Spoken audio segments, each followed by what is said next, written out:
distinguished partners from the Global Fund, from the UN family, activists like myself from civil society, networks of people living with HIV/AIDS, Abanyarwanda n'Abanyarwandakazi muri aho. Nishimiye kuba nawe muri Kigali. I know I am murdering your language, but I try. All protocol observed.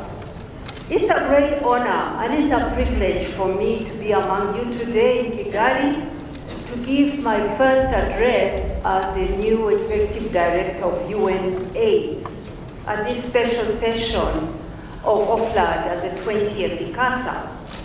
I want to first salute the remarkable leadership of African First Ladies and the work that you have done and continue to do for a stronger HIV response in Africa.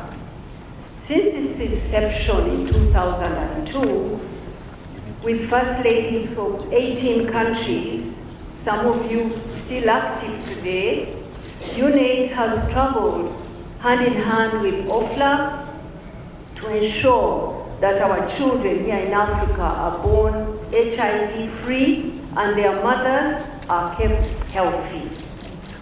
First Ladies have played and continue to play a great role of advocates, of agents for transformative change in our societies, driving political will and the need for social justice. Today, 17 years later, we must celebrate your tremendous efforts to eradicate mother-to-child transmission on the continent and for treatment coverage. The Free to Shine campaign that 22 of you have launched and are implementing in your respective countries is a concrete example of your leadership. And people, you don't want to clap for them? Right.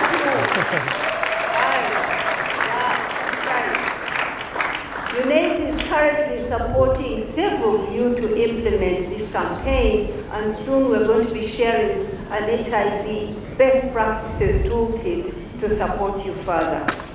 I've been asked to give an overview of the situation of HIV in Africa and where we stand in 2019. So here we go. Let me start with the good news. In 2018, almost 38 million people were living with HIV globally. Out of those, 24.5 were on treatment. That's a big achievement. Nearly 4 in 5 people living with HIV globally know their HIV status. That's big. Almost 2/3 of all people living with HIV were receiving life-saving ARV therapy. That's more than half. And more than half of those have suppressed viral loads. It means they don't transmit. That's amazing. Amazing. In Africa, Eastern and Southern Africa has shown huge progress, reducing AIDS-related deaths by 44% since 2010, and reducing new infections by 28% from 2010. Great progress. 6 African countries reported achieving all the 3 90s, the targets, and among them are 3 countries with very high burdens: Botswana, Eswatini, and Namibia. So we have seen significant progress in Africa. We've seen progress on reducing mother-to-child transmission in 23 focus countries. 85% of pregnant women living with HIV are now on ART, and that is up by 43% since 2010. But despite these successes, global reductions in HIV infections and AIDS-related deaths are getting smaller and smaller year by year. Momentum is slowing. And the epidemic is changing. In 2018, more than half of all new HIV populations were among what we call key populations. These are, so more than half of new infections are amongst these groups of people: sex workers, people who use drugs, gay men and other men who have sex with men, transgender people, and prisoners and their partners. These groups of people are not testing, are not getting on treatment because their rights continue to be denied. It's also unacceptable that today 6,200 adolescent girls and young women are infected with HIV every week.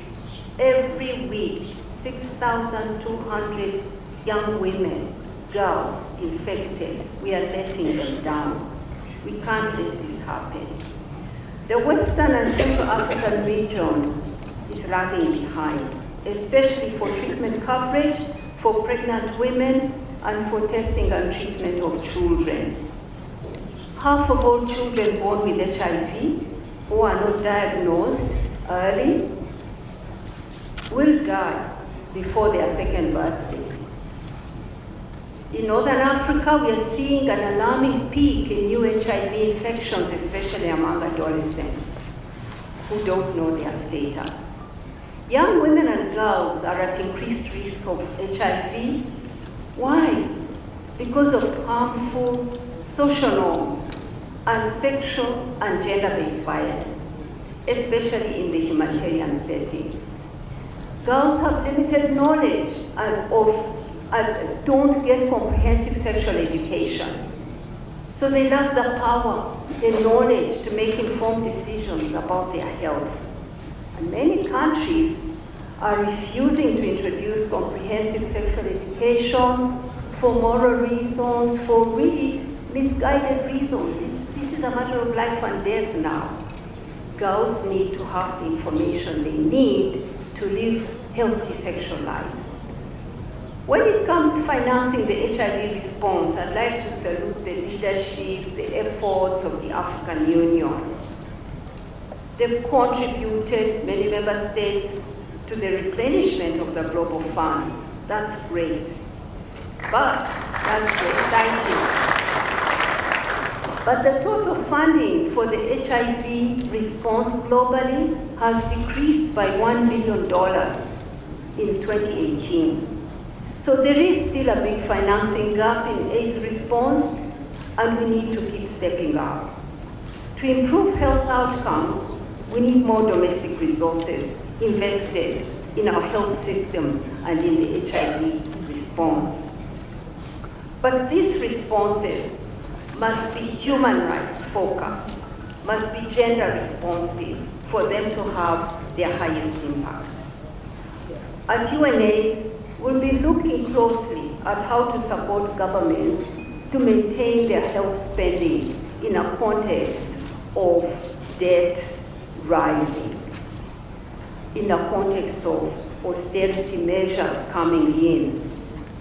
If I can give the example of Zambia, health spending has dropped by nearly 30% between 2015 and 2018, while debt repayments have increased by nearly 800%.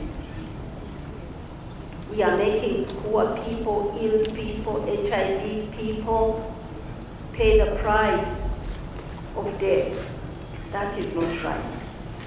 I know, don't worry. So we must always work towards also removing the legal barriers and eradicate the social norms, including child marriage, that put women and girls at risk. We need to work together to advocate for the removal of parental consent laws. I keep saying, if I keep my right to stop my child from whatever, but the price is that my child is going to be exposed to risk and to die before they become an adult, what's the point of keeping this consent? So, parental consent laws, we need to remove them so that, and trust our children to make the right decisions. And of course, we need to keep girls in school. 50% of the risk to girls is reduced by just keeping girls in secondary school. So let's aim to put all our girls in a secondary school classroom. I do not underestimate the challenges. They are huge, but I'm excited about the opportunity of what we can all do together. Thank you, First Ladies, for what you have done. Thank you for being part of this huge HIV movement and being a big driver of political will. We still need your leadership, your advocacy, your connection with communities, with opinion leaders, with religious leaders, your connection with civil society to keep HIV on top of the health priorities of our continent. I thank you so much.